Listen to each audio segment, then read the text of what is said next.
Hey, what's up guys, welcome back to a brand new video. So today we are episode 10 of the how to make a Plants vs Zombie style of game in Unity. And in this episode we are going to take a look at things that we could not have implemented last episode. Alright, mainly these things that you see here. Alright, I'll probably start with the reward system. Alright, to drop a coin like this one, to drop a coin or gems when a zombie dies. Alright, and then I might keep these two things for next episode. So as I've said last episode, I'm trying to make this episode a little bit shorter, the videos, especially given that we do not have much left in order to finish the game. And if you take a look here, I've actually the window has changed. I've updated the window so that we can keep track of how many things we have finished. As you can see, if I mark them as finish, then it updates here. All right, so you'll be able to pretty much see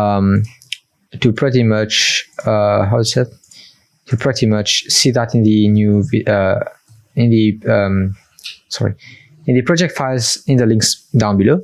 So before we start, guys, make sure to leave a like, subscribe if you have not already, and turn on post notification as well. Don't forget to check the description for the project file, right? And yeah, so let's get started. So let's just do a small recap of what we've done last episode. So let's just head in there. So we can choose our plants and then we can start playing, right? And yes, let me put that here and put that here. Let him go here and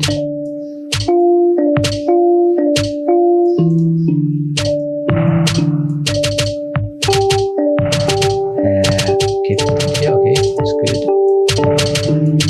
And yep, everything is working, right? Yep, everything is working. Okay. So don't forget, guys, you can play with the various options and sizes to match your game better, alright, to make it look visually more appealing. But yeah, I'll keep it like that. We might take a look at graphics if you want, but for now we'll keep it like this. And also, guys, don't forget to let me know in the comments down below if you are interested in a 3D version of this project, alright. And if in case you guys agree, then we might actually use available assets like scriptings, like these scripts. We can use them to make the 3D version of this game, alright. And this will include things like 3D graphics, alright, and scripting in general, and then 3D physics as well will be implemented. So yeah, so let's get started adding the reward system. So I don't currently have a sprite for the coins. I think let me just go and get some. So here we go, guys, with the new sprite for the coin. All right, where it is, inspector. Why is it? Okay, whatever. So here is the new thingy, the new sprite basically. So let me just upgrade that to 4K, none, and trilinear. All right, so here's the coin, and let's just make a prefab for the coin real quick. Where's the background? Here you go. Here's the background. And if we were to just drag a coin, let's just have it as a 2D game object, sprite, physics. Let's just do it as a circle, call it coin, all right, and drag this guy right there. And let's just add a new sorting layer, all right, call this one coins, or just rewards in general, because if you want to add more rewards like diamonds, which Plants vs Zombies also have, then we pretty much could simply just use the same sorting layer, so rewards. Okay, so then just adjust everything. Okay, so make sure everything is well proportionate. Let's just have it as 0.3 and 0.3, right? Yeah, about right. And yep, so we can also just color that gold. So yeah, we can simulate the gold ones, and yep, we can pretty much just override the color then. And the way to actually instantiate the coins, basically to add the reward system in the game, is basically pretty easy. All right, and let's just add a small counter here.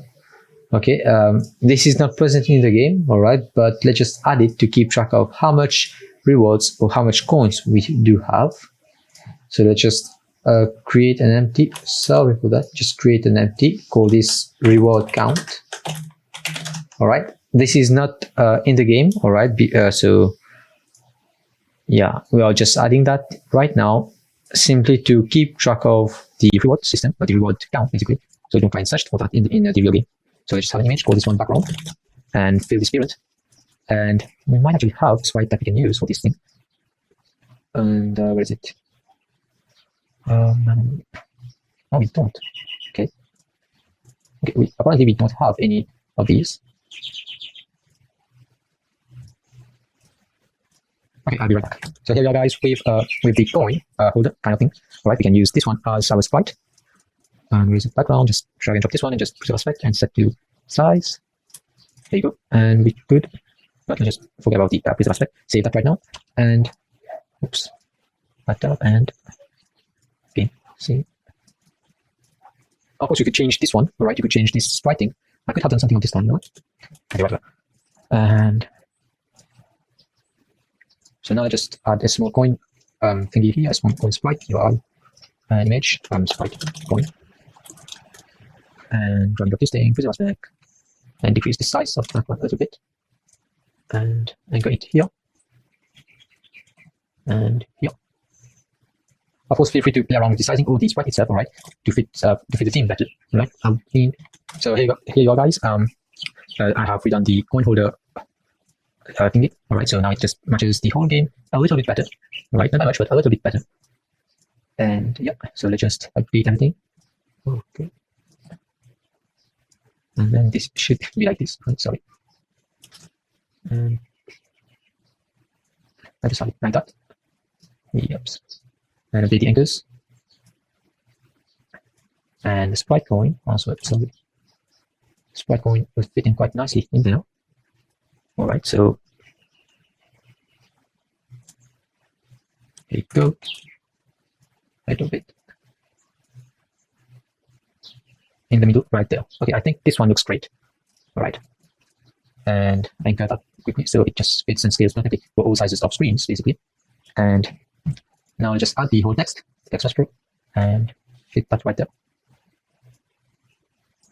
And did we? Okay, we do not have any. Okay, but I just have it as bold and black, and put that as 0, and then here and here.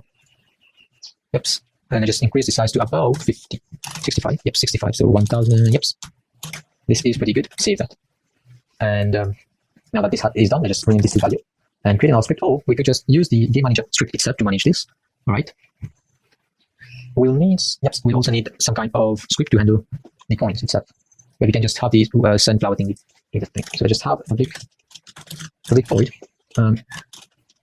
increment coin. All right. And I just add an integer. Call this one value. All right. And let's just have, okay, let's have a static here, a big static string coin prep coin name. I just call this one as coins. And let's go player. All right. So basically, this is only for the player pref. And if you guys don't know what player pref is, it's basically anything that pretty much you can access it here. All right. You can access it here. As you can see, this is one of the games and applications that I've made, right? Current name, and this will keep the value here. It's basically just some cache storage if you want. So now what we can do is, just have a big int. Call this one current amount, all right? And void start current amount equal to player prefs. dot get integer. All right, and here you want to pass in the point ref name. Point ref name. All right, and then here current amount plus equals to value. All right, and we want to save the ref on exit. So click void on quit. Then we want to save the prefs dot set int. All right, we want to set the int coin ref name, and we want to set it with the value current amount. Of course, you could just have this line here itself, all right, but I would prefer it there. So when you exit the app, it saves the coin. So now that this is done, we could just put it as static, and let's just put this thing as static as well. Okay, and now let's just add another script for the coin manager, and script coin manager, and open that in Visual Studio, and here public int value, public void I. All right, so let's just derive this one from I pointer. I, of course, and change that event systems. Here you go, and then derive from I pointer down or click and show implement. And here discard this and discard this. Here let's just debug the plug. Let's just see if it works first. Debug the plug. Click. And now I just have this attached here, and I just try to click it and see if it registers. So I just add the coin manager. Here you go. And we could have the value randomized or have it. Oh, it is not. Of course, you have to add it to the collider. And if we put it as this.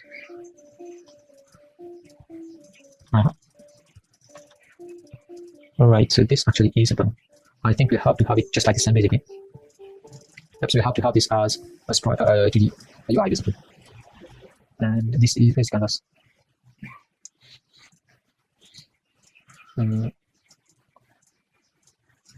Okay.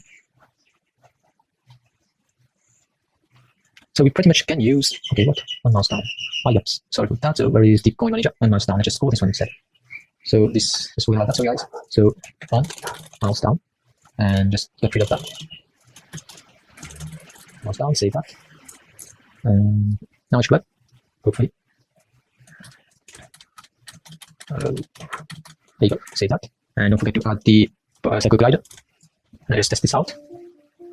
And we should get, yep, as you can see, we do get the clicked function. So I just put this as triggered, on trigger, and I just also have this here. And I just adjust that real quick. There you go, save that. And prefabs, drag and drop this coin here. And I just have the value set to about, I just set it to 10 or to 5 here. Save that. And you can delete that, we don't need it. And here we can, what we can do is access game manager dot increment coins and pass in the value. As you can see, we did not reference the in-game object to this, but yet we can access methods of this script, the game manager script. This is because we've had it as static, meaning that we any script can reference to that. So this is why I've used the static int here, so we can get the current amount everywhere in other scripts as well. And I've also used this as static, so we don't need to reference this one each and every time. So coins manager, save that, and also don't forget to destroy this. So destroy is that game object, save. And now don't forget to reference the text label to update. Text. Call this one reward for coin display. All right, and then let's just have this set to here. So just here, but let's set text current amount. And if you get an error, just add this. So now we just converted the integer to a string. And okay, so you get this error message. So if this happens, then let's just have public void update. All right, let's just add another integer. Right from this stack here, call it rev current amount, and here if rev current amount not equal to current amount, all right, then we want to actually override the amount to current amount, and then we also want to add the text. All right, so that one, put it as -1 equals to -1. And if we hit play, first let's just not forget to reference the value text. So game manager, all right, value, here you go, where is it? Coin display and save. And now if we hit play, where is, oh yeah, let's just add the coin here so we can test it out. Prefabs coin, I just add a coin. As you can see, it updates to 5. This is 5, right? We can add as many we want then. And if we play again, you'll see that the lost value is recalled 10, right? And if you see this is 10, if I add another one, all right, this will get incremented to 15. Okay, so this small if statement prevents these from running each frame basically. That's optimizing the code as a bit. So now that this is working, let's just make let's just have them instantiated when a zombie dies. And let's just go into zombie manager, death manager, not that one. Zombie manager or zombie controller. Yeah, zombie controller, sorry. And here we'll just need a reference to the coin. So for the game object let's try to okay. Yeah, just go to coin prefab. Alright. Coin prefab. Alright, copy that. And where are we dying? It's here update. And current health is less equal to 0. That is equal to 2. And then here we simply can just have that here. Okay, I just have it instantiated here. So we don't want to actually, each time we kill a zombie, we don't want to pretty much spawn a coin. We want it to be something random. So while we're doing it, we'll be like this. So int random, call this random int, alright, equals to, let's say, random dot range. Alright, I want it from 0 to 100. Alright, and then I just add an integer here. Alright, I just print that. Let's just make it better. So where is our scriptable object for our zombie? We want that. Open it. Print that. And here, let's just add a bit float. For this one, coin drop chunks. Right? And here I just add an attribute range. We want it from 0 to 100. Alright? This is percent. Coin drop percent. And let's just head back into the subcontroller and this is a scriptable object. Right? So here, use the range, sorry, not no render the range, but range. And 101. So now we can do it. If our random int is greater than the percentage set, right? So what we can do is plot the zombie also dot percentage is equal to is less equal to. So if let's say it's 50%, so then we'll do 100. Sorry, not that one, sorry, random int. So if this is equal to 100 divided by this zombie also dot percentage drop 100. Alright. So if it's 100%, this will be 1, basically. Okay, so if this, what is it? If it's 50, then this will become 50. So if it's less than this one, then we can execute, we can actually instantiate a point. Sorry guys, yeah, you have to divide by 100 and then multiply by 100, alright? So that was something. Then here, we can just instantiate the coin. So we'll do game object, alright, let's just store it in the variable. Coin object equals to instantiate. What we want to instantiate is the coin prefab. And the coin prefab, we want to instantiate this transform. Alright, here, and then we also, what we want to do is coin prefab dot transform dot detach dot parent set parent. No, you want to remove the parent of that. Okay, you want to remove the parent of this coin prefab so it stays in place.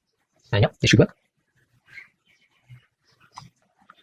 So if we go and find the zombie, where is it? Here we go, save that, and reference this coin prefab here in the zombie controller. Coin prefab. And then if we modify the scriptable object, as you can see, this becomes a slider. This is what the range does, the range attribute. So let's just have it for bucket head. Let's just have it 100% probability. For the cone head, let's just have it 50% probability. And for the normal zombie, let's just have it as 10% probability. Alright, so now each time we kill the bucket head, we are 100% sure that it will actually drop something. Let's rock and let's play. And this we have a 50% chance of it dropping some kind of reward. As you can see, it did not drop any reward at all. But this one should, in theory, drop something. Hopefully when it dies. As you can see, it drops something. Alright, and this one has a chance of dropping something. Alright, but not all of them will drop because it has a 50% chance. As you can see, it dropped. And so far it's 40. Of course, you could just mess around with the position a little bit, alright, of the coins. But I guess for now it's working. So we have 65 coins, and if we join again, we'll have 65 coins. And keep note guys that if someone while using clearpref is quick and easy way of actually storing something, alright, what can happen is that if someone actually wants to get more of this coin, then they can just go under registry editor, Plant vs Zombie, and as you can see, just finds that and just updates the coin player to, let's say, 1000. And okay, as you can see, now we've got that much. And if we do go under the game, as you can see, it just gets to infinity. Alright, so keep that in mind. And in the next episode, we can do something to prevent this from happening. We can try and actually adding some kind of encryption if you want. So I just add it here. So coin encryption, and here I just add encryption system to coins while storing in player refs, and add new objectives. As you can see, now we have to add this detail. So we've done with that. I can mark that as finished. We have some more goals. All right, we have 5 more goals to complete, hopefully. So so I'll end the video now, guys. So thanks for watching. If you guys enjoyed today's video, feel free to leave a like, subscribe if not already, turn on bell notification as well. Don't forget to check the description out for a link to this project. And also let me know if you are interested in the 3D version of this project. And I'll see you guys next episode. If you have any queries, guys, don't forget to leave them in the comments down below. Don't forget to also check the Discord server. And yeah, so I'll see you guys in the next one. Bye.